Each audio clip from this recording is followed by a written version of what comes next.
welcome to Wrestle Rewind. Tonight is Thursday, December 19th, 2019. And man, it feels different. We haven't been here in almost a month. We were just talking before we went on the air that our last episode aired the week before Thanksgiving. Yeah. So it's been almost a month to the day that since we've done a show. And I do want to apologize. I just want to tell folks that there were a variety of reasons why that happened. One was Thanksgiving. Followed after that, there was a family emergency that occurred that required myself and Smokey Z to take some time away from the show. And then after that, we had a holiday children's gatherings that had to be attended. One thing that is always been more important, at least for me, and even more so now recently, is family is first. So that will always take precedent and priority, and as well it should. So tonight's episode, before we broke before Thanksgiving, we talked about the next several episodes of Wrestle Rewind being each one focusing a fantasy draft. So tonight we will do our fantasy draft of the greatest WWE. I forgot all about that. Of the greatest WWE or the greatest wrestling tag teams of all time. Real quick, happy belated birthday, because we have no birthdays today that I could find in the wrestling world, but we have belated birthdays. Yesterday was the two WWE Hall of Famer birthdays in Trish Stratus and the one and only Stone Cold Steve Austin. Who we were just watching the Broken Skull sessions before we came in to do the show. So no A-Man tonight. She's got some stuff that she's dealing with, so we will miss her this evening, and hopefully she will be back with us next week. There is no plans for, well, let's see, what's next Thursday? Is next Thursday the 26th? That's the day after. Well, realistically, I'm going to say, how do you guys feel about getting together and taping a show on Monday? We can tape it on Monday, air it on Thursday. Should be good. That'd be good, because I don't have to work the next day. So. Okay. I mean, let's face it. We've got Tuesday is Christmas Eve, Wednesday being Christmas, and Thursday I'll be out of town. So let's just get together and do it Monday. We can get together, tape the episode on Monday, and Nico, can you make sure it gets released on Thursday? Yes. All right. Thank you, sir. We appreciate that. Hey, good job. Hey, man. No, she's not here. So, well, she's not. So, folks, I do apologize if I have to lean away from the microphone at all tonight. It's going to be because I'm going to have to be coughing, but dealing with some sinus issues today. However, I want to go in and, we did not get a chance to talk about Survivor Series. We didn't get a chance to talk about TLC because we have not been on the air since both of those two events transpired. Survivor Series being over a month old, let's focus on TLC, that being the most recent WWE pay-per-view. And I'll go ahead and be the first one to go on the record of saying that I was pretty disappointed at the TLC pay-per-view overall. I just didn't feel like there was a lot of I didn't feel like there was a lot of great action. Yeah, I think that for sure. But I think there's just and not necessarily, I'm trying to look at it from all angles, but it just looks like a lot of missed opportunities. It just looks like they get to the brink of pulling something off that could be really good, and they're just missing it. They're just missing it, and I don't get it. As your last pay-per-view of the year, why not go all out? For the decade.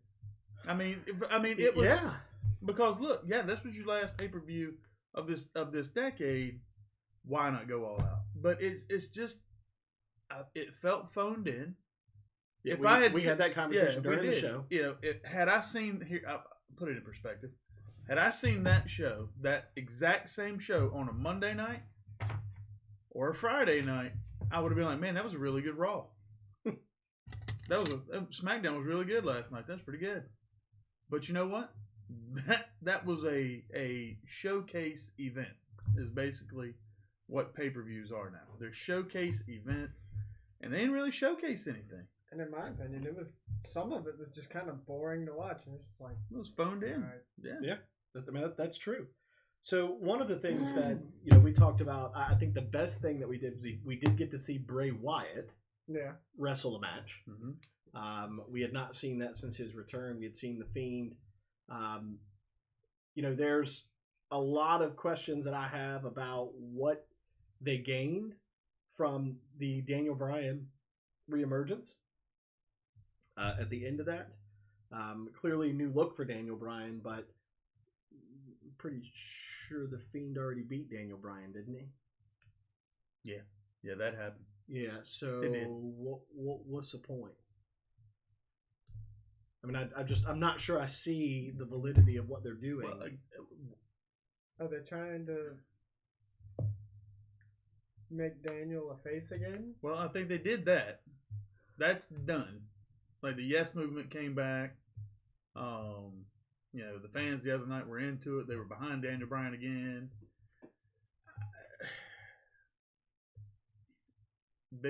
Big fear that they're setting up this rematch and they're going to put it on Daniel Bryan, which I think is a mistake. It's a mistake. You can't. I was ready. I was at ready this to do my particular part. point, you can't have Daniel Bryan No. be the guy that beats The Fiend. If somebody's already lost to the Fiend, that doesn't need to be the same person that comes back in the very next match and beats the Fiend, because having to have a rubber match with the Fiend defeats the purpose of everything that you've built in the Fiend. Yep. Yeah, I agree. You've built him to be this dominant being. Daniel Bryan can't win because he's already lost. In a dramatic fashion. He's already lost. Got his hair ripped out. Everything. Yeah, I don't see any validity in the Daniel Bryan storyline. Maybe they'll teach us something down the road. I just don't. They have done that before. Then what would be the point if even if he did get the rematch, it still didn't win? Right. I mean that's what I'm saying. If he gets a rematch and then loses again, now not only does it not make sense, now it just looks stupid. Right. Yeah, I don't see. And it takes away that whole face.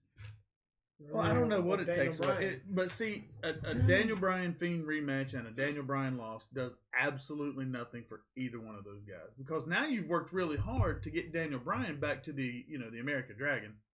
Right. You've worked really hard to go full circle and get back there. You've worked really hard to create the dominant being in the Fiend. A rematch and a Fiend win does zero for him, and all that work that you did to bring Daniel Bryan full circle, a rematch and a loss does nothing for him. I don't see how anybody gains anything from this, whether it's Daniel Bryan or The Fiend. I don't see any positive growth for either of those two guys out of this feud. Well, there's not, because whichever one loses the very next match, momentum is stopped, killed, and halted immediately, especially if it's The Fiend. Yeah. Daniel Bryan has a chance if they do this and he loses. He can still find a way to come out and be okay down the road. Yeah. If The Fiend loses to Daniel Bryan after he's already beaten Daniel Bryan, that gimmick is done. Don't do it. So then the next question is the next match going to be Bray Wyatt, Daniel Bryan, not The Fiend? It could be. And I think if Bray Wyatt's going to lose, that's going to be how he loses. Yeah. Well, it's going to be as Bray Wyatt. I felt like that was dangled in our face with The Miz the other night. Yeah. I was like, ooh. I mean, I would have been okay seeing The Miz with the title. And I think realistically, because of what they did with The Fiend, I don't think The Fiend can be who is around all the time. Right. And maybe that's where they're getting with it. Maybe.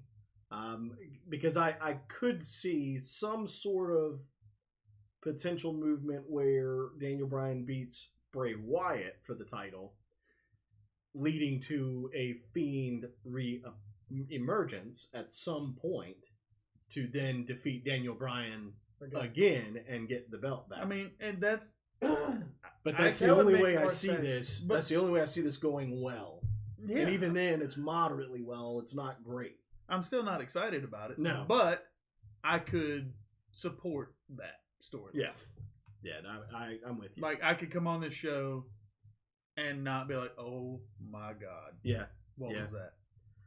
So, thoughts on the TLC main event with the Cobb UK, and A-Man's absence, Warriors. Drug on way too long. Two negatives, and that's one, was the match was way too long. And, you know, I was afraid it was dragging on so long.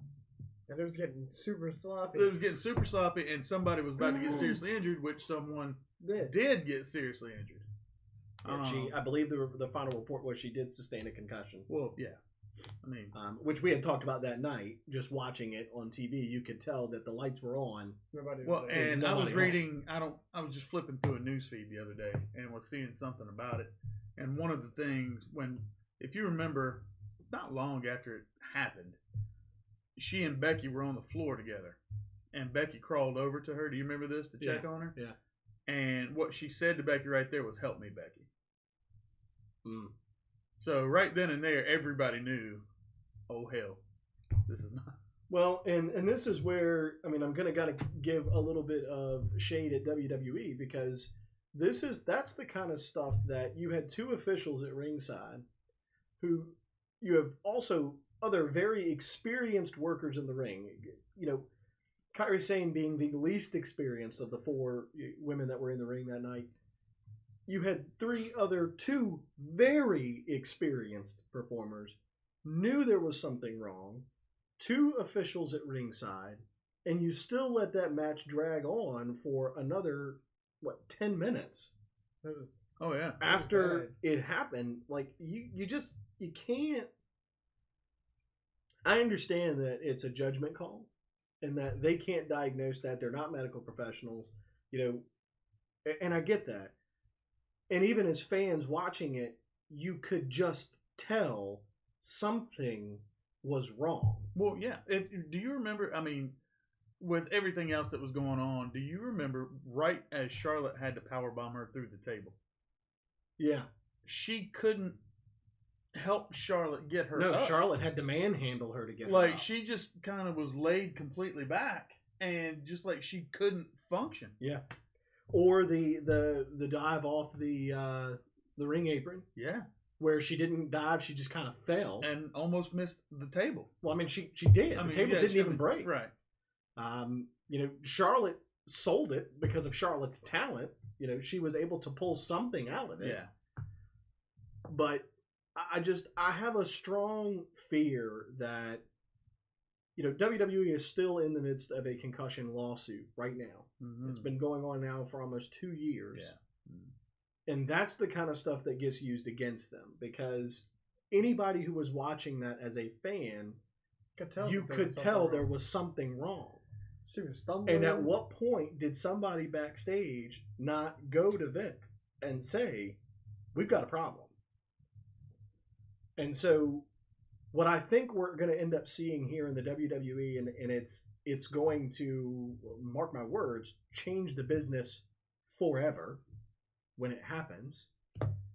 But I think you're going to eventually see the WWE move to a process and protocol that's very similar to what the NFL does now, which means if somebody's watching it and thinks there's a problem, they're going to stop the match, come out, make an evaluation, and to determine whether or not the performer can continue. Well, I mean, in the UFC where they had the doctors come in. Right. Look, check 'em out. Ray Charles could have figured out the other night. Oh, it was a awful. problem. Like, It was bad. I mean, it was And like, the fact that you continuously had officials go over to her and you could see them checking in on their mics, like they were able to communicate, hey, we've got a situation. Yeah. But at the same time, as an official, not a medical professional, if you've got a performer who's saying, no, I'm good, let's just finish the match. That's where I think you need an exterior entity whose job it is to intervene at that point and say, I don't care what you're telling me. your actions don't indicate that you're in any kind of control of what you're doing. Yeah. I mean, there was that match would have been fine if they would have just left Kairi Sane on the outside of the ring and let the Charlotte, Becky, and Asuka carry out whatever it was they could do. And it eventually got there. Right. But after it was too late. Those three ladies could have told the story fine. They would have found a way because they're talented enough to do that. Right. But to try to continue and let Kairi Sane pull her weight in that match, she couldn't pull anything. Well, and if you remember, not so much on her end not being able to function, but once the other ladies knew, do you remember the chair shot that Becky gave her? That was a. You could tell that Becky did that just to say, okay, this was what was discussed. I did it. So right, nobody can say anything to me. I did. And what I was supposed to do. They did it more like a placeholder, just so they don't lose their place in what was supposed to take place that night. And so she did it as if to say, okay, here's this. Now let's move on to this. Yeah, I don't think that there's anything that. The only thing that I think WWE can do differently as that moves forward and tries to figure out how to navigate that piece is they're going to have to find a way to have someone make a judgment call. Yeah. And unfortunately, I would like to see that happen sooner rather than later before somebody gets... Well, I mean, how hard would it be? You have all this security around the ring. You have timekeepers. You have announcers. You have all these other people. Why not have a medical professional, a doctor, sitting ringside? Yeah. So get the timekeepers or something. Well, they've got a doctor on staff. He just sits in the back. Why not put him out there out at ringside where the most likely chance that a wrestler gets injured is going to be? Well, let's call it. It's 99% you're going to get hurt there if you're going to get hurt. Right. So I get that you want him backstage to treat when they come backstage, but when is he needed the most? Yeah, I have a question. Why can't they have two doctors? Right. Well, I was literally going to say the same thing. I think we have enough money. Fox gave him enough money. I'm pretty sure. Just take Fox out of it. I'm pretty sure that as the WWE juggernaut, you got enough money to pay a guy in the back and enough money to pay a doctor. And a doctor. Yeah. To where immediately when Kairi Sane was down the other day, instead of referees and security people checking on her, the doctor could have checked on her, told the referee to radio to the back and tell that doctor to be ready. She's coming. So the only thing, as I'm thinking through this as we're talking about it, the only thing that I would see as a huge precautionary issue for WWE is if the situation were to arise that you have that doctor sitting at ringside. Well, that doctor has a medical malpractice insurance. Mm-hmm. And if he's an independent contractor through WWE, he's going to know full and well and understand that if WWE were to get taken to court for this, WWE is not going to accept the fault. They're going to point the finger directly at that doctor. I get it, but I feel like as a medical professional, it's one of those things that it's kind of swim at your own risk. It is, but so then if you're the one that's personally liable for it now, how many matches we'll never get to see? Right. Because the moment you see them take a bad bump and that doctor goes, nope, can't continue. Yeah. I mean, but still. So I mean, it's a fine line. I don't care which side of it you're on. It is, yeah, it is. It's a super fine line. But I feel like if you break it down to its bare bones, and as any company, and you're in the middle of these lawsuits, and you're trying to cover everything, that would be the logical next step to take. Right. There's really not another one because you guys going to stay in the back. Yeah, I don't know. Well, not only, like, you can have the guy up front, check on them, and then say he calls a match or whatever, or if it's a tag team, just send that person to the back, get the doctor back there to deny or confirm what he thinks the issue is, And if they can continue, send them back out. If not, Well, so I mean, we've seen plenty of matches where they've come out, even though I understand like most of them are kind of like part of the match the storyline. of them coming out and getting them on the stretcher and then taking them in the back and then them coming back out. But sometimes you see them where they don't come back out. Yeah, but I think that again, that's a huge liability for a doctor that would be at ringside. I think there needs to be some sort of safe measure put into place. But if I was a licensed physician, if you were to ask me, hey, I want you to sit ringside and you're going to be personally liable if these folks get hurt and you don't stop the match. Personally liable. So that means when that person gets CTE 30 years from now and dies because he commits suicide, and then the family wants to sue somebody, they're not going to sue WWE, they're going to sue that doctor. Right. Because the doctor is the one that didn't stop the match. Yeah. So that's a huge liability that you would be accepting for WWE to say, yeah, you're going to be the guy, not a guy, the guy to make that call. I'm not sure you're going to find a doctor out there willing to take that job. Somebody would do it. Somebody would do it. Even the Sure enough NFL, money. even the NFL has 3 different people at each game that are responsible for making that decision. 3 different, 1 doctor, and then 2 physical therapists that are responsible for executing the concussion protocol and then making a determination as to whether or not the player can continue. I think there needs to be something like that put into place for WWE. However, it's different because you can take a player out of a football game, replace them, right? Game continues. That doesn't happen to a situation in a WWE ring. If they pull the wrestler out, that's it. Match is over. They're not going to come back out 20 minutes later and restart. So, create a sports world, which is what supposedly, Fox kind of wants that. Right. So, who's to say you don't have a substitute? I mean, maybe. I mean, who's to say you don't have a substitute? Let's say it's a title match, okay? And the challenger goes down mid-match, can't continue. So then it becomes a non-title match, and you still give the fans a show. Okay. I mean, so the sub would not be eligible for the championship. Well, that's why I being said contested. So no, it's not the same match, but I do honestly feel. Look, wrestling fans are harsh and they're fickle. We all are. That's what we do. As fans, that's what we do. You take the good with the bad. You complain about it. You like it. You love it. You hate it. All at one time. And that's only one match.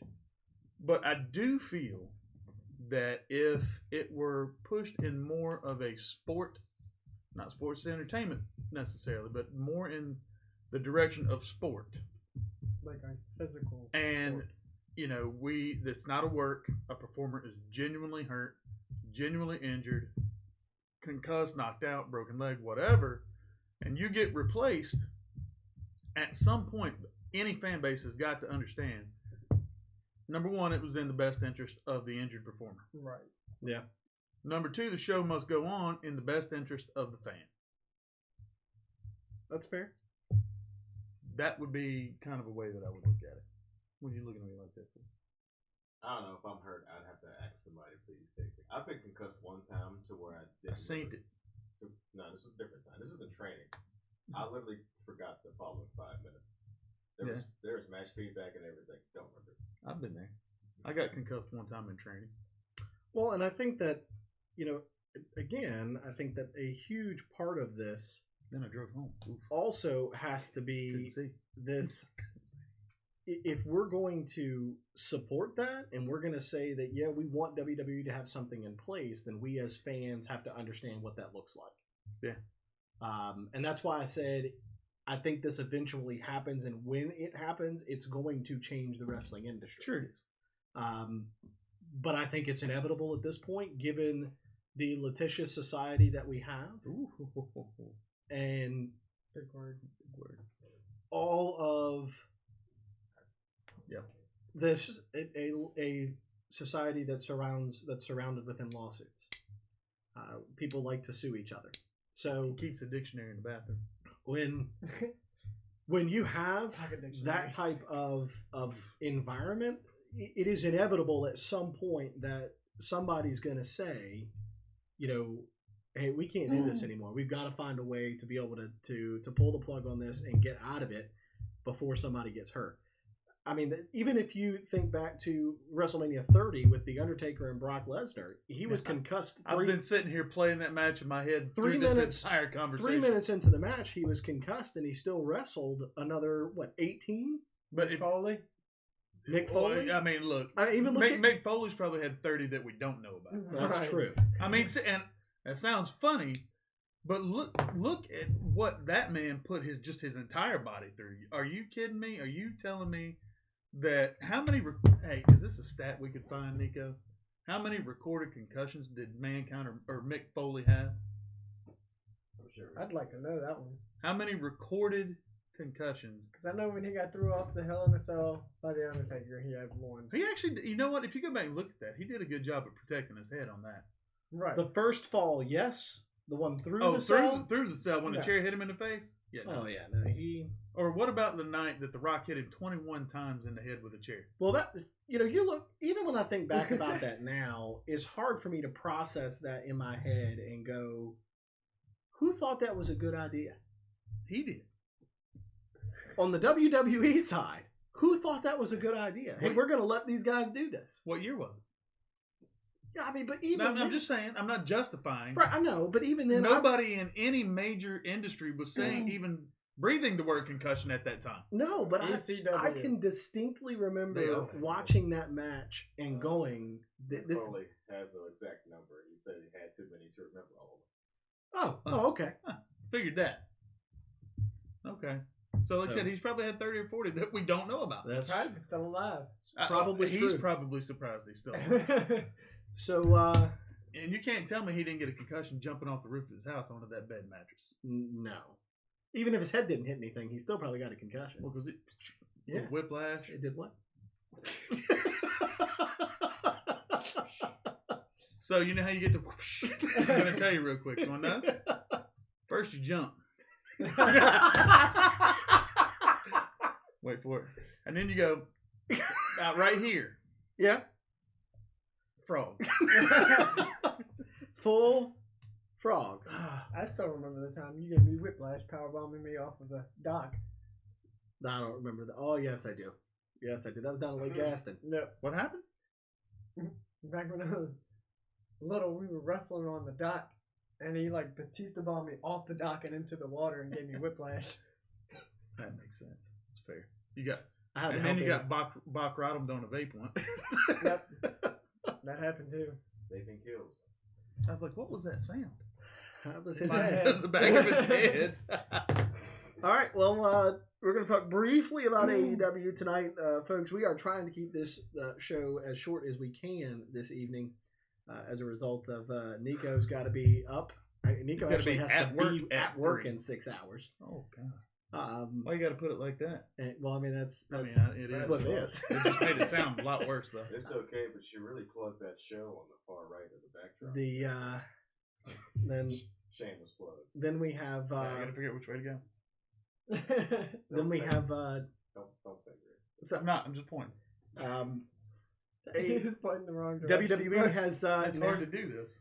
WWE has now gone to an extent after AEW and Cody Rhodes managed to secure the trademark for Bash at the Beach. Vince McMahon and WWE have now filed for trademarks for every past WCW and ECW pay-per-view name. All of them. There's like 56 on the list. I feel like we're not in a ratings war right now. No. We are entering right slap ass dead center of a trademark war. Right now, yeah. Right now, we're in a trademark war. So It's the precursor to the potential ratings war down the road. well, and speaking of that, I have not been able to find. Nico, can you find ratings for last night's NXT and AEW shows? I made a very crucial mistake last night. as I was laying in bed, You watched AEW? and Okay. I passed out as soon as I got home from According to work. Forbes, as of last night, NXT drew 795,000, while AEW drew 682,000. so once again, we've got another back and forth. NXT takes the ratings war for last night. I would tell you that was probably entirely because you had two different title matches on NXT last night. You had Adam Cole, Finn Balor, and then you had Shayna Which was great. Baszler. Yep, you had Shayna Baszler, Rhea Ripley. Normally, let me jump in real quick. Normally, I don't like when big ticket title matches are interrupted by interference. Yeah, but last night's was I pretty cool. did not mind last night being interrupted by Johnny Gargano. I did. So I here's normally hate it. Here's I'm on the thing record that I with saw last night. That AEW, for the brief, I watched it for a total of one match. Was that the one? I was AEW. Oh, AEW. When I watched AEW, and literally it was the channel the television was on when I turned it on. Yep. And so that's what I watched, and it was the Chris Jericho Jungle Boy match. And I got to tell you that I've now gone back and watched two Chris Jericho matches in AEW. And I'm going to tell you something that I never thought I would say about Chris Jericho. But if his caliber of performance is what he provided last night and what we've gotten the past couple of times out of him, why in the hell is he still doing it, and why is he your world champion? Here's the thing, and I say this every week, and I hate to sound like the negative all the time about AEW. That's not you, that's me. I'm talking about the actual show itself. It is a 1,000% inferior product to NXT. It is not even close. And I think the newness of AEW is wearing off. And I'm going to tell you, the majority of the matches that I have seen, and I've watched every AEW episode, are not quality. The best match that I've seen, my most favorite match, was either a week, maybe 2 weeks ago. It was the first match of the night. It was Dustin Rhodes and the Young Bucks versus Santana Ortiz and Sammy Guevara. That was a great match. And you know what made that match great? Dustin Rhodes. I don't have any problem saying that there are guys on the AEW roster that are extraordinarily talented and, if given an opportunity, would be main event stars in WWE. Period. The Young Bucks, that's two of them. Fair. I mean, even if the Rhodes brothers went back at this point, they would deserve to have prominent spots because they're still... Dustin Rhodes, he's the only guy that I've seen in all my years of wrestling that got better as he got older. Go back, seriously, if you didn't see the match I'm talking about, go back and watch that match. Watch it tonight. Well, go back and watch the Doty. There it is. Now we're officially back. All we need now is for him to fall out of his chair for no reason. The Cody Dustin match from All Out. Yeah. That match was a war, and it was outstanding. Here's the problem that I see with AEW right now, and I'm still not as harsh on them now as I used to be. No, but see, I'm trending that way. But here's my problem now. I said from the beginning that putting Chris Jericho, who is no longer in his prime, as your world champion and focusing your product around him was a mistake. Yeah. I said that in the beginning before the Adam Page Chris Jericho match happened. Chris Jericho now is your world champion, and he's fat. Oh, he's horribly slow. out of shape. Yeah. He misses his cues. He doesn't sell. No. Well, he can't. So watching that match last night, when I watched him, right, and it's not because he doesn't want to, he just can't. Right. And so there are things that, like, character-wise, there's probably never been anybody better in the business. Nope. Ever. I think it's just time for him to just be a manager. Well, you know what? I think his prime is gone. Right. I think what Jericho needs to do, and I hate saying this more than any other because you guys saw me completely lose my shit when he surprised us here in Richmond and came out, right? Right. So you know full good and well that I am a genuine fan of Chris Jericho, right? Chris Jericho has been so great for so long, and he's nowhere close to that guy now. I don't think he's the type of guy that can stick around to be a manager. I think Jericho needs to go. So I want you to do me a favor, Nico, just because I want to see the difference. I want you to pull up the last picture that you can find of Jericho in WWE, which, although folks might want to forget about it, it really wasn't that long ago, maybe a year and a half ago. I'm down with That's that. probably as close as you're going to get. No, you know what? Go to the Festival of Friendship. Pull up that picture. Because that was just before he left WWE. That's true.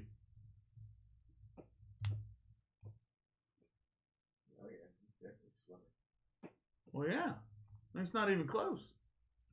So look at Jericho right there. You can see it in his face. He actually has a neck, not a gobbler. Pull up the picture of the Jericho Owens United States Championship match. There you go. Yes, yeah, there you go. Because that was his last full match, other than his match in Richmond. That was the last match he wrestled. Mm-hmm. Just because I want folks at home that are watching this to see this. So look at Chris Jericho right there. Right there. Now pull up a picture of him from AEW recently.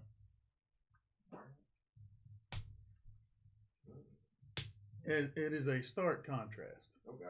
Right, that one. Yep. That's the one I want you to pull up. Jesus So, folks, there's Christ. Chris Jericho. That's in New Japan. So that's New Japan. Okay, find one when he's got the AEW title, because it doesn't look a whole lot different. It looks worse. When AEW first started, he was in better shape than he is right now. He seems to be wearing a shirt a lot. Oh, there's what he wanted. There you go. Oh my goodness. So, folks, that's your AEW World Champion. And that's sad. In less than a year. Oh, God. In less than a year, that's how much change you saw. I think he went on tour between. I think the road life got to him as far as. Well, with Fozzy, and I could buy into that 100%, Nico, and I could stand behind it. What I can't do is when you're going out there and you're chastising your friends who work in WWE for the product that they're providing, and you're going out there and, quite frankly, you're probably the least talented person on their roster at this particular real point. Quick sneak this in here. I 5,000% agree that Chris Jericho does not need the title. Chris Jericho needs to move, if he sticks around, like Smokey was talking. Oh, God, this hurts. He needs to go into the high-paid enhancement talent and put guys over. Yeah. That's where he needs to be. So, you know what was funny is, Nico, I don't know if you can find this. You don't have to put it up on the screen right now, but Chris Jericho did an interview not long after he left WWE, but they announced that he was joining AEW. And what happened was he threw John Cena under the bus. Who, Jericho did? Yeah. Yeah. For saying that John Cena's biggest legacy would be burying talent. Well, I mean, I don't know if anybody's watched AEW since it started, but guess what Jericho's been doing? Burying talent. So now, in the modern wrestling world, there are probably many that would say he's not burying talent because of the quality of matches that he's having builds that talent. And I would look at you in your face and tell you you're full of crap. Because if I go back and watch that match from Monday or from Wednesday night, last night, with him and the Jungle Boy, it was awful. Awful. I haven't made it. I didn't make it past the Kenny Omega, Adam Page, Lucha Brothers match. Let me tell you what, that's terrible. It's a bad match because you got Omega and doing Kenny Omega things. You've got Adam Page who looks slow and out of place compared to the other three in the ring. Well, and then you have the Lucha Brothers, who in every single damn match I've seen do nothing but spots. That's it. So here's the thing. I've said this about Omega before. Even now, when he's wrestling his matches, he is so hung up on trying to watch himself on camera that you see him looking away from the match because he's trying to see what's on the screen. And I know that you have an obligation as part of the executive team for this organization, but buddy, I got to tell you, there's this guy that does that really, really well, and his name is Triple H, who can stand in a ring, manage the entire match and the production crew, and the only thing that ever changes is he'll keep looking, but if you pay real close attention, his eyes will move. They will cut, yeah. But his face, the expression stays the same. But when he's out there in a match, he's out there in a damn match. Well, right. And if he's not worried about looking at monitors. The only thing he does that for is you can see him do it during the entrances because he's monitoring just like how the production of the show is going. But when that bell rings, he's Triple H. That suit he's the game. Is gone. Yep. And he has to wrestle. Now, he said even in a recent interview, he doesn't want to wrestle anymore. Oh, that breaks my heart. Like he has openly said now, he was asked, when are you going to get back in the ring again? And he said, if I'm lucky, I won't have to. So he did sign a 3-year contract. He's still got 2 years left on it as an in-ring performer, but he doesn't have any desire to wrestle again. In his mind, he has now, and I'm going to tell you he's right, he has reached that elite status He doesn't need to. of you pull him out when you have to. Right. When there's something special enough. Right. So there is talk. John Cena lives where? You guys know where he lives? Florida. Yes. Guess where in Florida? Tampa. In Tampa. So there is talk that we are going to get a John Cena match at WrestleMania 36. And that the John Cena match we're going to get is going to be John Cena versus Triple H, career versus career. Double count out, they're both done. The loser leaves. Double count out. I'm okay with John Cena never breaking Ric Flair's record. Yeah. I'm okay with that. He's tied. However, if he did, I'd be okay with that too. Right. Because he's the only person that has deserved. He's the guy that. So Austin carried WWE through its most challenging time period. That's how they got to be where they are today. Right. But Austin did that for about 3.5 years. John Cena picked that company up and put it on his back and carried it for a decade. Not just 2 or 3 years. Nobody. The Rock only did it for 1.5 years before he disappeared. Mm-hmm. Triple H never did it. The only guy to do it and do it as long as he did was John Cena. Ric Flair is outstanding and is one of the greatest of all time. Unfortunately, if you remove him from the business, there's only certain pieces of the business that change, not the whole thing. It doesn't end because Ric Flair's not there. This is true. So I love the guy, ultra talented, one of the greatest of all time. John Cena, if you don't have John Cena in the Ruthless Aggression era to work with the likes of The Undertaker, JBL, Kurt Angle, those guys, I'm not sure WWE would be the same today. Well, no, because, I mean, they didn't really have the gap never gets bridged from the Attitude Era. Right. You don't have anybody to carry that torch. And quite frankly, Roman Reigns was never going to be that guy. No. He still isn't that guy. So let me ask you this question, because I was sitting around thinking about this the other night. Current roster. Okay. You know, obviously Cena, those guys are still on the current roster technically. But those are not the guys that I'm talking about. Okay. So you're talking your week in, week out workers. Yeah. Okay. Name 5 Hall of Famers right now. Bray Wyatt. Right. The Miz. I'll give you Miz. Is Bray right now? Don't AJ. think too far into the future. Like right now. Not for what they will do in the business. Okay. AJ. So I'm going to give you 5 names. I'm going to tell you why. Okay. Bray Wyatt, second greatest character in the history of the business. I cannot disagree. I agree.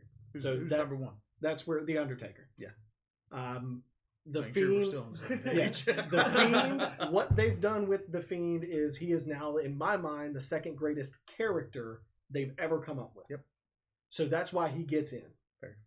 AJ Styles, and I could give you a textbook of reasons why. Yeah, I mean, we don't have enough show The time for Miz, that. right? The Miz, I agree. those greatest heels. one of the greatest heels in the business. But see, for me, real quick, the Miz in my mind is one of the guys that I was talking about. Don't count. 'Cause I feel like he's a lock. I feel like it's but he's still a week in, week out performer. I know. Go ahead. Daniel Bryan, as Okay. much as I don't like him, I still think he gets in. Okay. If nothing else, WWE has a really soft spot for when people get injured and come back. Edge got injured and became a Hall of Famer. We got to talk about Edge before we get off here. Yes. So, You see it? but Daniel Bryan, and then the fifth one, I mean, I would have to say would be Randy Orton. No, of course. And see, Those- for me, like I agree with every single one of the people that you put out there. I feel like if the Fiend gets stopped, though, They can still ruin it. I'm saying if the Fiend gets absolutely. stopped, and this is what I'm saying, he will never be a Hall of Famer. No. Because he will go back to Bray Wyatt and flounder. Yeah, Husky Harris.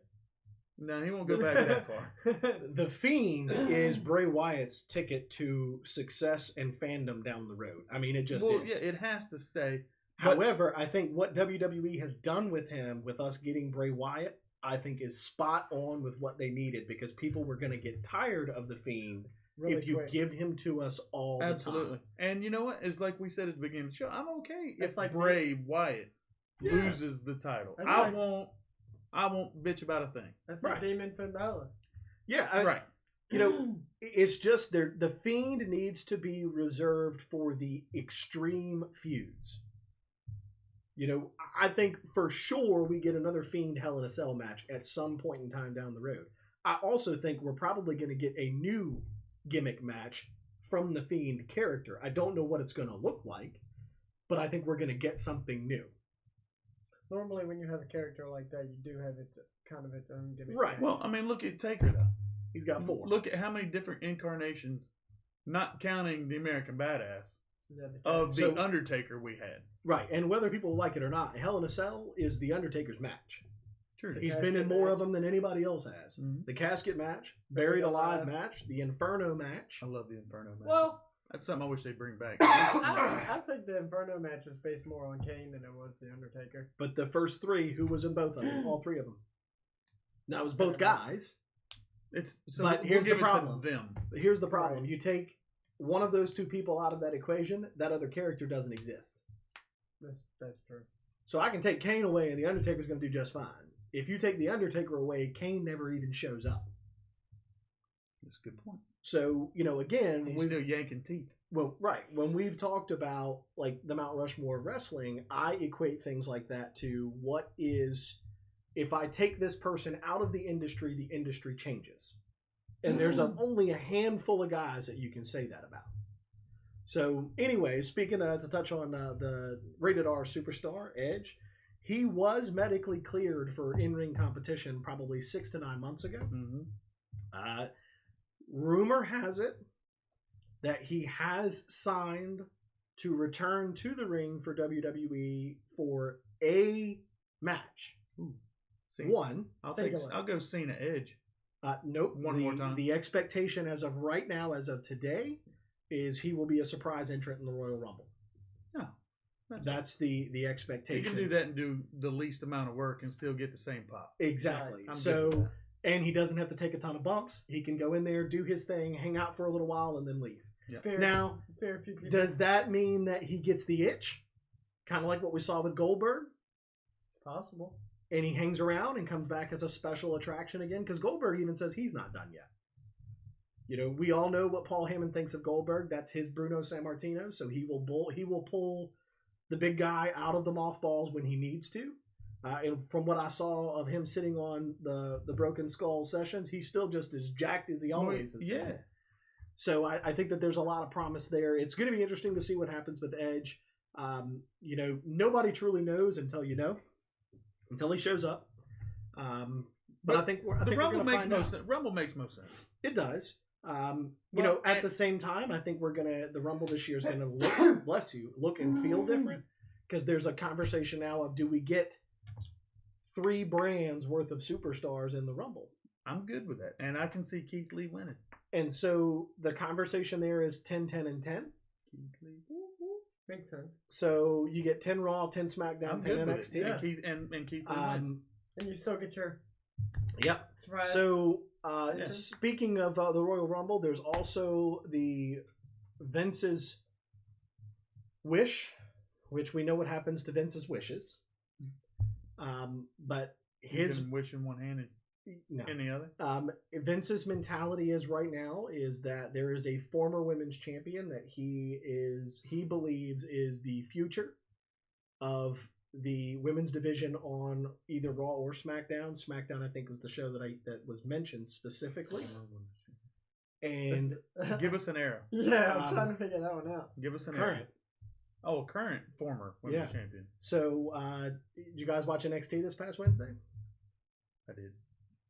And who is no longer a champion? Shayna Baszler. Oh. Shayna Baszler. So the conversation, Ronda. so the conversation right now is that Shayna Baszler will make her main roster debut at the Royal Rumble, with the expectation that she will go to SmackDown. And there are currently plans for a Mania match down the road of Baszler versus Rousey.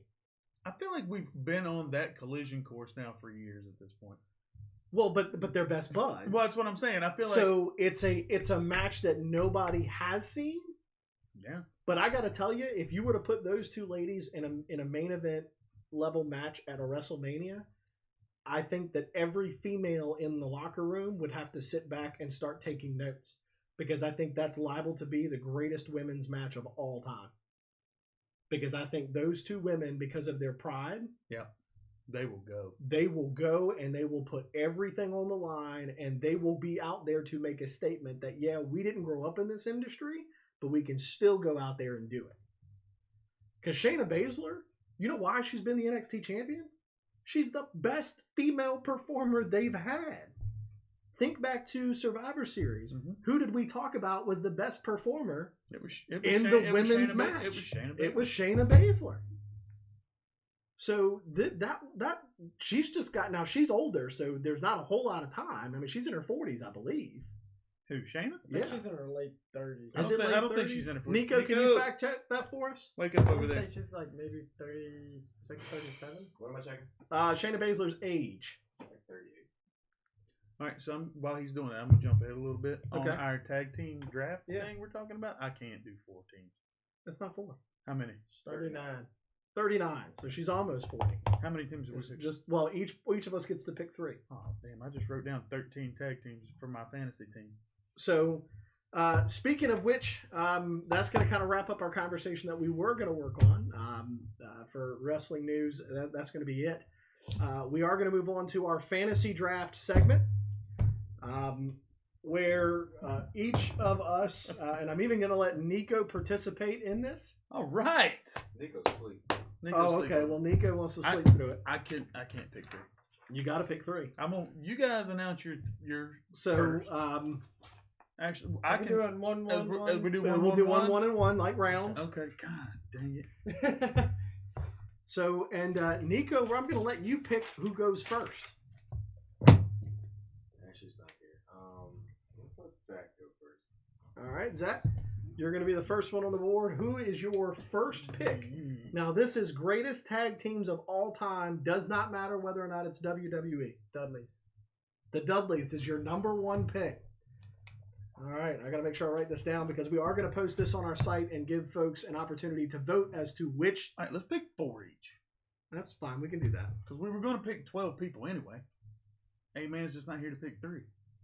Zach, this is round 1. Right, Zach let Tommy go chooses next. the Dudleys. Nico, who's going next? Thomas. Okay.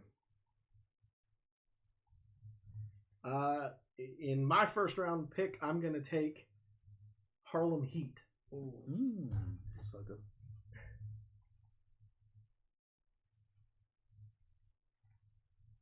All right, so wait a minute. Hold on. You got good picks.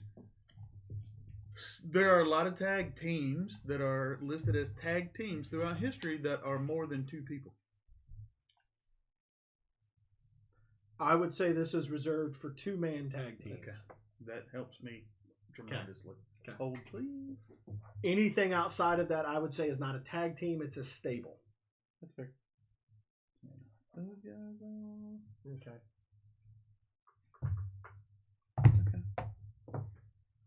All right, my go? Yep. Your go. All right. Demolition. Oh, okay. All right. One of my personal favorites of all time. All right, Zach, we are back to you for round 2. DX. That's a stable. That's a stable. Triple H and Shawn Technically, when they Michaels. came back, they were not a stable. Triple Okay. H and Shawn Michaels. Okay. Okay, I'll give you that. Okay. And even when they first started, it was just the 2 of them. That's right. And an Amazonian. You want to count the stables that actually won the tag titles? I did win them. No, I'm just saying, do you want to? No. No, I don't. That's irrelevant. It's greatest tag teams. Because chances are we're only going to pick people that have had them anyway. No, I'm just saying, you said you don't want to count stables. But what if said stable won the tag titles? Would they That's still fair. count? You're screwing me up because that No, puts back. I would say no. that does puts not back count. 2 that I had just crossed off. All right, round 2. I'm going to choose the Steiner brothers. Ooh, there you go. That's a good one.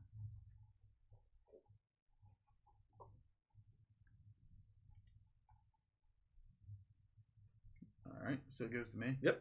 Well, if you're going Steiners, sir, I will see your Steiners, and I will raise you the Road Warriors. Ooh. Okay. All right. Almost picked LOD. them for my second pick. LOD. All right, Smokey, it's back to you. Round 3. Fight. The Hardys. The Hardys. They were on my list. They were down at the bottom. They were on it. In the 3rd round, I am going to take the Rock and Roll Express. Still going and just won the NWA tag titles. Yes, they did. Okay. I shall see your Rock and Roll Express, sir. And I shall raise you the Outsiders, Hall and Nash. Ooh. Oh, I came to play tonight, boys. I've been sitting over this entire show writing this list. All right, 4th and final round for tonight's picks. You know what? I'm gonna. Ooh, can we do 5? No, because this is going to keep going and we're going to keep drafting. So no. I mean, I've got a lot of stuff written No. down. It's like a lot of stuff. These are the last Can we have an round. honorable mention? Final round. Who's up? It's Smokey's turn.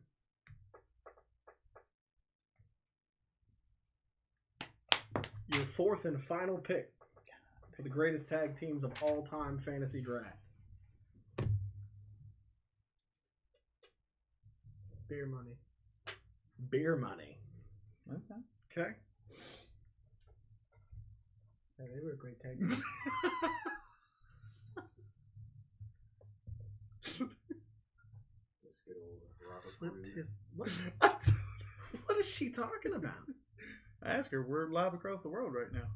Hey, Sarah, I need you to explain to me what your text message was for. I don't know. Oh, So- my goodness. All right, so who's up? You pick Beer Money. I'm going to take, for my 4th and final pick of the greatest tag team of all time. And So your last pick is the hard one. yeah, well, because I've got like 3 different teams on my mind. The hell with it. Are you good? I can't even pick it up.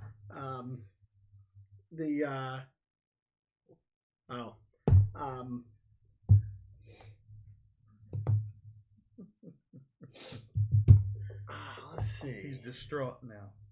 No, I'm just trying to figure out. I'm distraught because I need more. Well, Sarah, I was adjusting. No, I wasn't talking about that. I'm not. that. Shit, man. That's not what I was talking about. Let's see. 4th and final. God, man. That's tough. I'm torn. I'm literally. Let's do 5. Because I am Nope. 4. I'm so torn between these two. Old school WCW tag teams, man. I'm torn between two of them. Oh, yeah? You know what? I'm going to have a 4A and a 4B. I'm going to go with the Nasty Boys. Okay. I tagged with Jerry Saggs. You did. You did. I forgot about that. Remember we were texting? I was like, that is so cool. Really nice guy, too. All right, Double K. Dang, man. Glad we could make you laugh, Ben. Oh, man.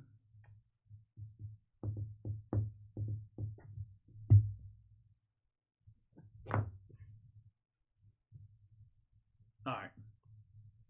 I'm sitting here justifying this in my head.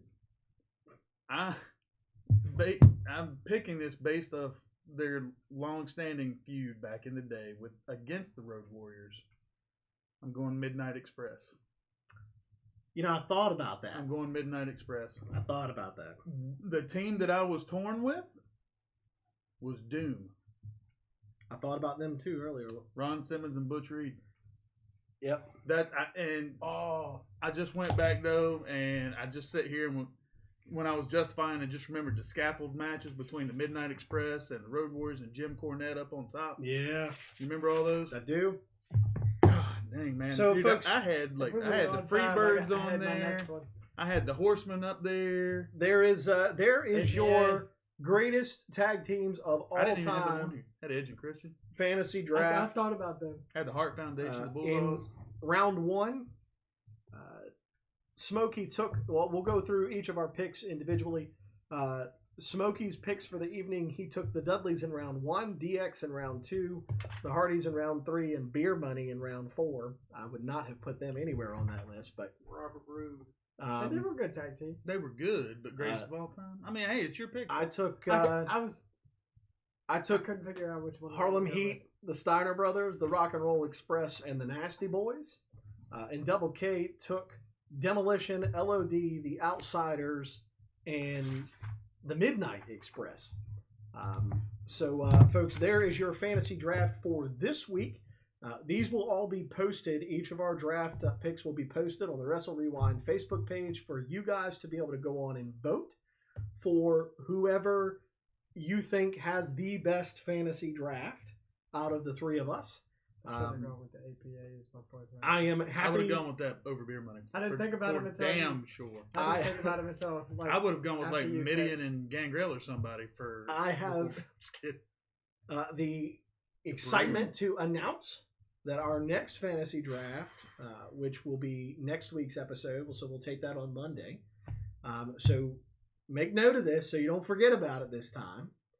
Well, we went. I know, almost a month before. I think I did fine right there. You did. Off the top of my head. It's all locked in Next week's fantasy draft will be a fantasy draft for the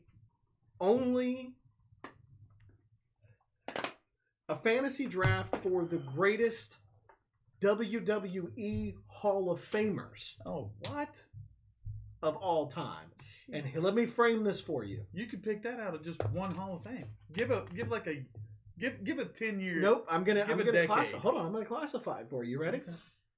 The parameters for that particular fantasy draft is we'll pick 3 each because we'll have a man here, so a total of 12.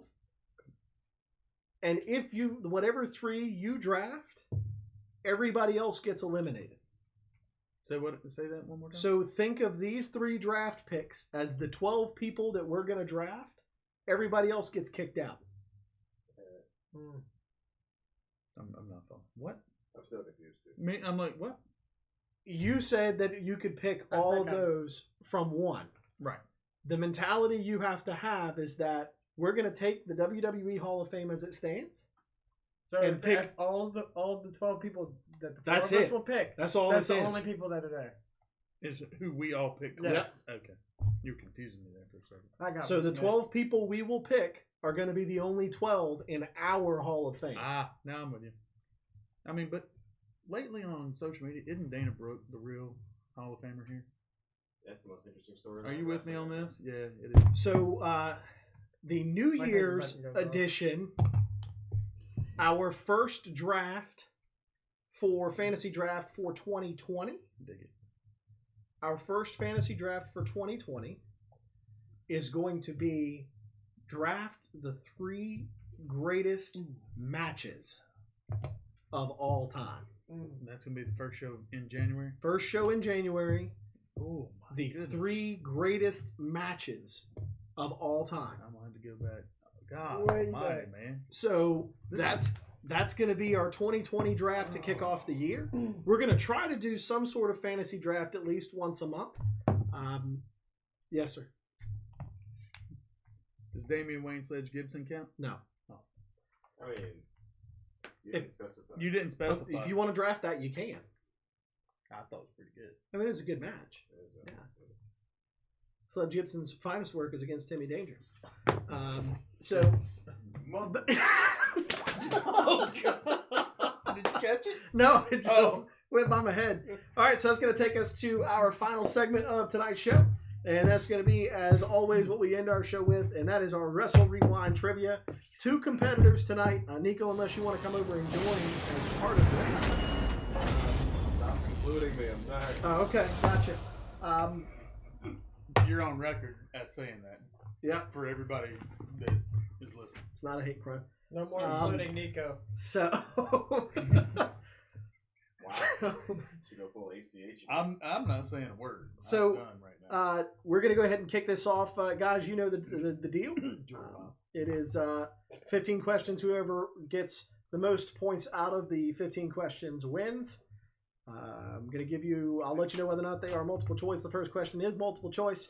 Double K, our longest reigning Wrestle Rewind trivia champion, defending his title tonight against Smokey Z, who has only won the belt once in the 30 episodes that we've been doing this. Hey, So, it's still one time though. It is. question number 1 is multiple choice. Who was the first WWF superstar to be eliminated from the 1991 Royal Rumble? Was it Dino Bravo, Haku, or Bushwhacker Luke?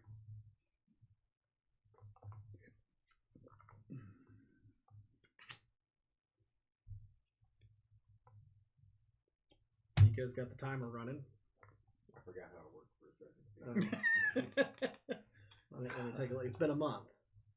Like, I think I knew this.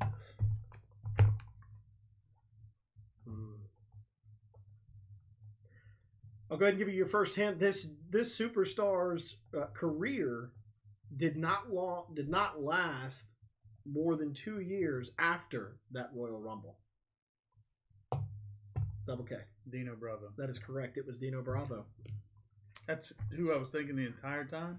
But I was going to actually ask a hint. Was he whacked by the mob? As Dino Bravo was. Yes. What? Did somebody get that? What? Yeah, question. Yeah, I guess. Yes. Come on, man. I I'll try to end this quick, okay?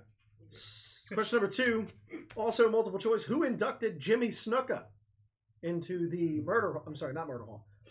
WWF Hall of Fame in 1996? Was it Gorilla Monsoon, Don Morocco, or Rowdy Roddy Piper? Double K. Can't remember, but I'm going Gorilla Monsoon. That is incorrect. Smokey Z. Morocco. It I was don't know. Don Morocco. I don't know why. I'm used to hey man being here. Question number 3 is not multiple choice. Who defeated The Undertaker at King of the Ring 1995?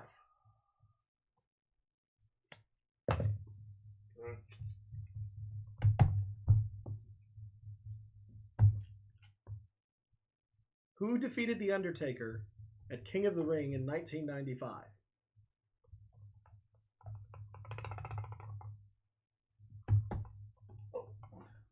This individual's name has 2 parts to it. The first name is, even without winning the competition, he was still referred to as King.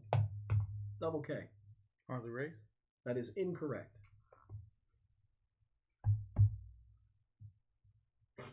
Wait. Gonna go ahead and give a second hint. This rendition of this particular wrestler would go on to later be a part of the Ministry of Darkness under a different name?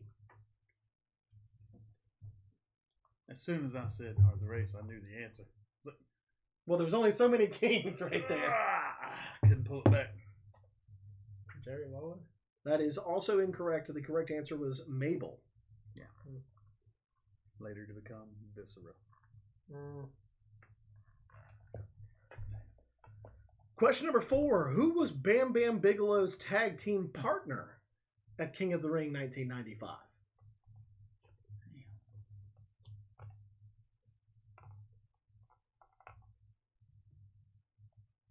You know, the other one could have been King Haku because he went on to become Ming. That's true, yeah. Well, and they didn't even have, they had Mabel. Well, but he went on to become Ming in WCW. They had Mabel listed as Mabel. I remember him as King Mabel. Well, right, and then Viscera, Yeah. obviously. I'm going to go ahead and give you your first hint. His tag team partner wrestled for both WWF and WCW. However, it was under 2 different names. That could be every single performer in the 90s. He was also part of a tag team.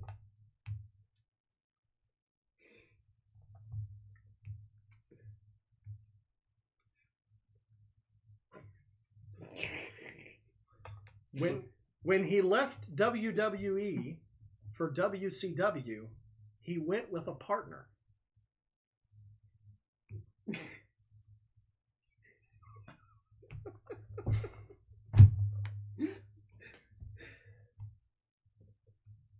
What year? 1995. 10 seconds left. This tag team was drafted in our draft. Double K. Scott Hall. The other half of it. Diesel. Wait, Diesel doesn't make sense. Scott Hall made sense to me. Why would Scott Hall make sense and Diesel not? And I just, for the record, they didn't go together. They went at separate times. I'm nitpicking right now. I am. I'm nitpicking. When they wrestled their first match in WCW, what were their names? They were the Outsiders. Thank you. Were they a tag team? I'm just saying. That went to you WCW. Said they went with a partner. He didn't go with a partner. Scott Hall showed up by himself at first. Right, but then he brought... Never mind. I mean, this could go on Question forever. number 5. In what month was the first In Your House held? What was the question? I could be such an ass for a hint for this one. Why change now? What was the question again? In what month was the first In Your House held? Well, the purpose of a hint's not just to give you the answer. Well, I didn't say it was. You said you could be such an ass. I was like, why change now?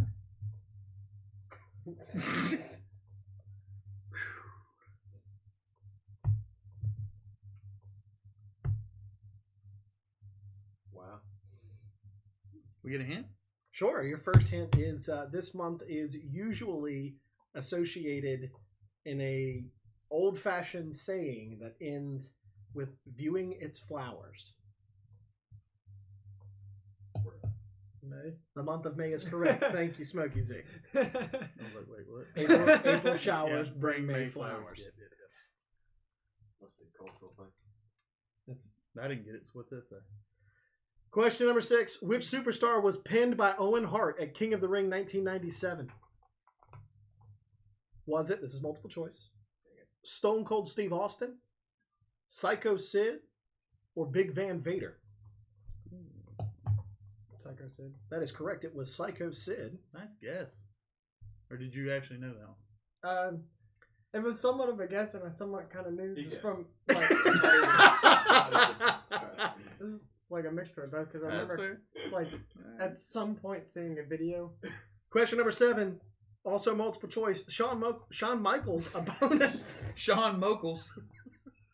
That's what happens when his eyes look Hey, that way. didn't Shawn Moakles have a ladder match with Rosa Romaine once? Those are going straight out. It was officiated by Ted DiBiase. Yeah.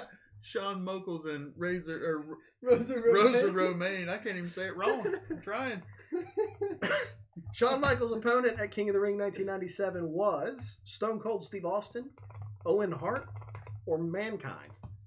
Smokey Z. Mankind. That is incorrect. Wait out a quick hint here.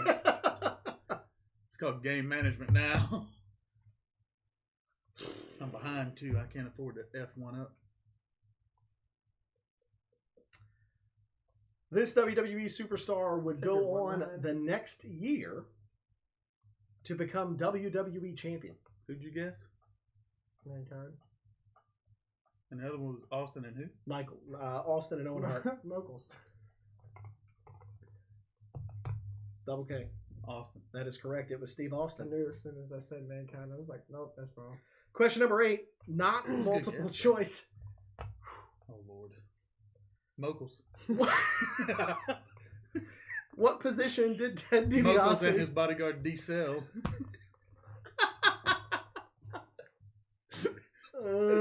Funded by DiBiase. What position did Ted DiBiase enter into the 1990 Royal Rumble?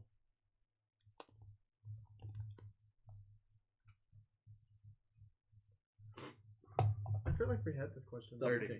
That is incorrect. Really? We've had other questions about what position someone entered. Stop. Just stop. Stop. Stop. Just not on the air.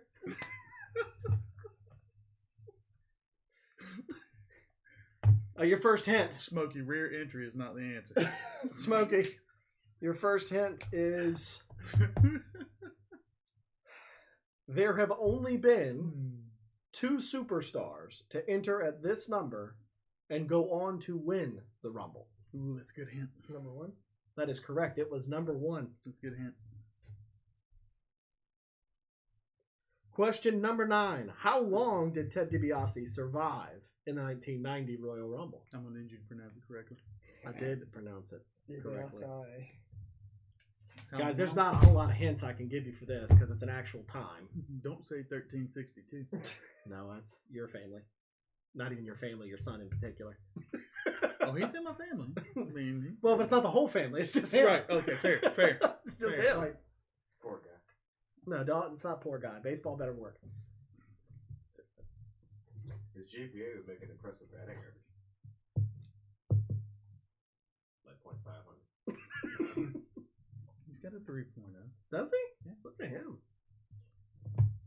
No child left behind, hitting strong in it. All right, so I got one They hint just I hadn't can hit the give chapter you. on time yet. Only hint I can give you without spoiling the whole thing. If you think of an hour split into 15-minute segments, it was a 15-minute marker at which he lasted to. 30 minutes. That is incorrect.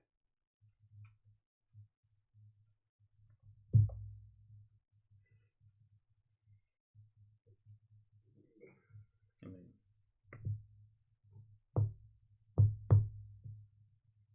one hour. That is also incorrect. You guys got the right. The hint gave you enough though. 45 Yeah, minutes it was the good. It actual was a good time. hint. Question number 10. According to the $1 Million Man, what does every man have? Double K. Price. That is correct. A price.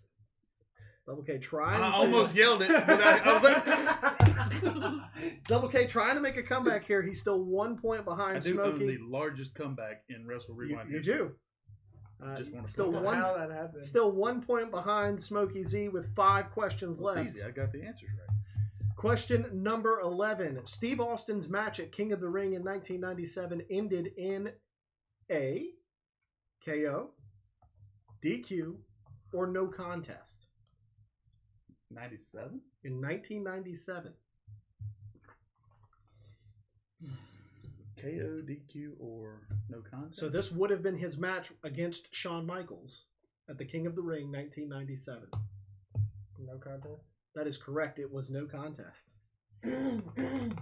5 points. 4 questions remaining. Oh. Question. I got to run the table pretty much. He needs 2 more right to eliminate you. Yeah. Question number 12. Who was the Federation champion at King of the Ring 1997? Was it Psycho Sid, Bret the Hitman Hart, or The Undertaker? Smokey Z. Bret Hart. That is incorrect. Yeah, well, looks like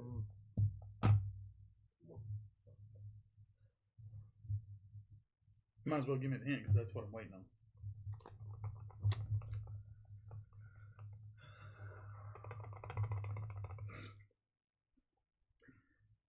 This superstar would go on to lose his title at the following month's pay-per-view.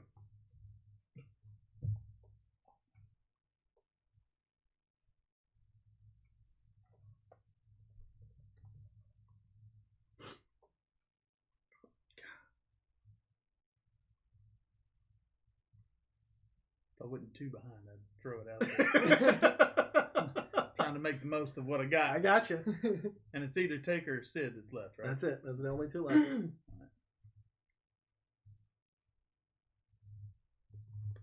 Hit me.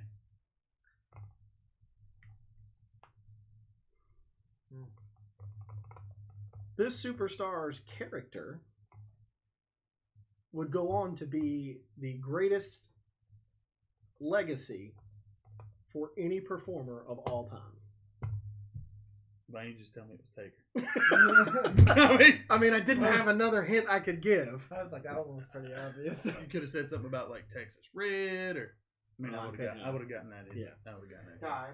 Question number 13. He already answered the question. Did you get it right? Yeah. Yeah. I'm sorry. Nico, get it together, He's man. like the drunk sober guy in the corner who has no idea what's going on. Question number 13.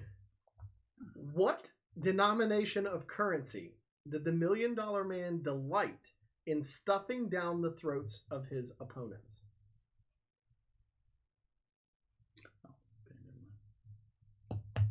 $100 bills. It was a $100 bill. Right about the time you hit the button, I was like $100 bill. I had a All right. Nico moment right there. This is question number 14. Smokey, with a correct answer here, the game will end. Multiple choice or not? It is not multiple choice. Prior to WrestleMania 11, Lawrence Taylor attended a World Wrestling Federation public workout in what U.S. city?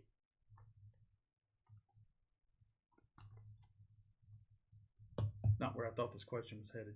Houston. That is incorrect.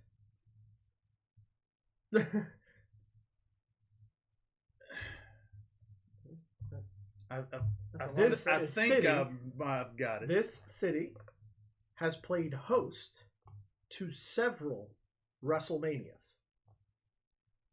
I still think I've got it, but I'm weighing it out because of one little slip.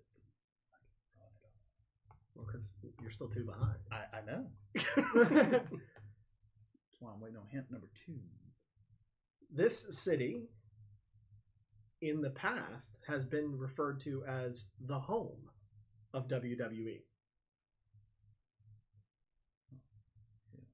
That didn't help. Oh, I think I know what the answer is. New York City. That is correct. It is New York City. That's what I was thinking the whole time. But where I was getting thrown was like New York, New Jersey. I was like, if I say New York and it's just across the damn river, I'm gonna be pissed off. It was no. So you think about Madison Square Garden. Yeah, and that's they referred that's- to as their home. Well, and they used to have WWE New York Yeah, and all that. yeah. Yeah. All right. Question number 15. Double K, you need a correct answer here. I thought this was 14. Nope, No. that was question number 14. This is 15. Smokey has a 1-point lead.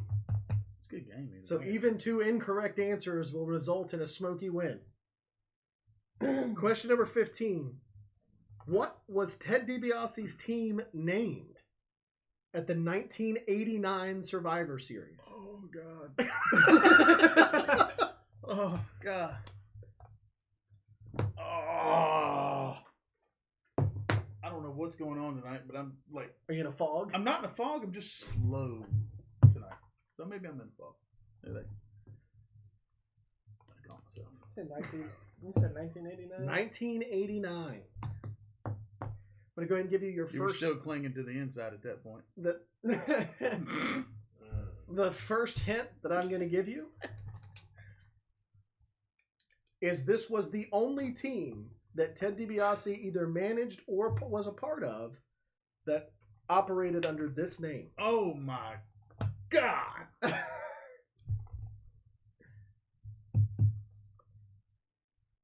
This would be the question that I need to tie the thing. You might as well give us another thing because neither one of us have a clue. Nope. All right, your final hint. The name of the team coincides with the theme of the man. The $1 Million Team. It was the $1 Million Team. Whoa! With a tie score, we move on to sudden death. Oh my goodness! Wow, that was like I thought about that, but But I it was like, too maybe that's obvious, too right? obvious. But I went and did it because we only had like 5 seconds.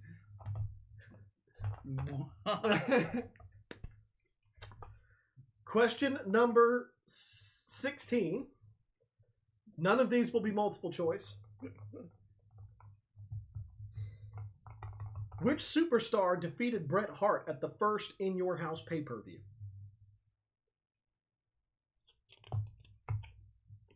Double K. Shawn Michaels. That is incorrect.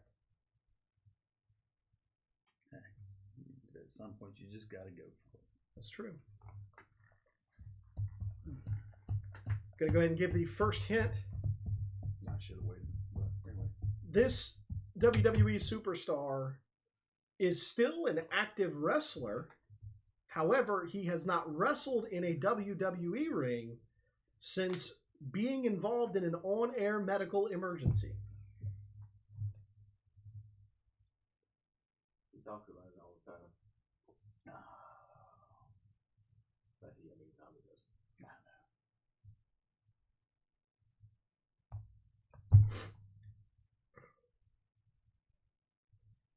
I'm working 5 hours, guys. Come on. You're not waiting on me at this point. On this particular question, anyway. I shot my shot. It was the wrong one, but I shot it.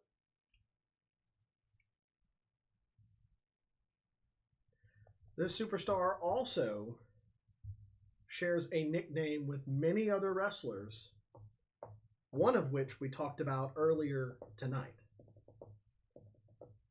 Jerry Lawler. Yep. That is correct. It was Jerry Lawler. I wanted to, but I didn't want to say because was also known as the King. I was like, I just wanted to leave it open. You actually when you get the said title on air, this time. when you said on air emergency, that was the first person that popped in my head. Yeah. And I was like, I don't know, I don't want to say that and then be wrong. Well, you were So- correct, sir. At least I get it this that's a time. good That's a hell of a game. That was. Between the two of you, you fought it out to the end. Folks, that wraps up another episode of Wrestle Rewind tonight. Again, Two-time. December 19th. Smokey now a 2-time Wrestle Rewind trivia champion. A-Man was not here, so I'm sure she'll tell you the only reason why you won is because she wasn't here. Probably. Which is funny because she can't beat me either. So, you know, It's funny because both times I've won, she wasn't here. so next, I'm going to go ahead and tell you what next week's trivia is going to be about, since it's going to be our Christmas edition.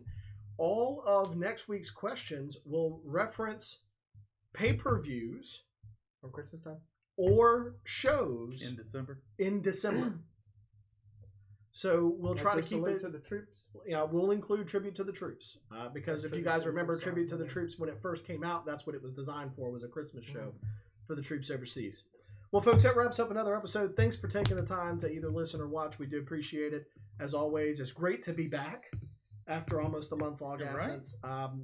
We'll have another episode coming to you next week, December 26th, the day after Christmas. From all of us here in Wrestle Rewind, Merry Christmas, Happy Holidays. Whatever holiday you celebrate, I hope it's a great one for you. We will see you next week live at 8:30. Well, not live next week, but we'll see you But next we'll week. see you. They'll see us. Yeah.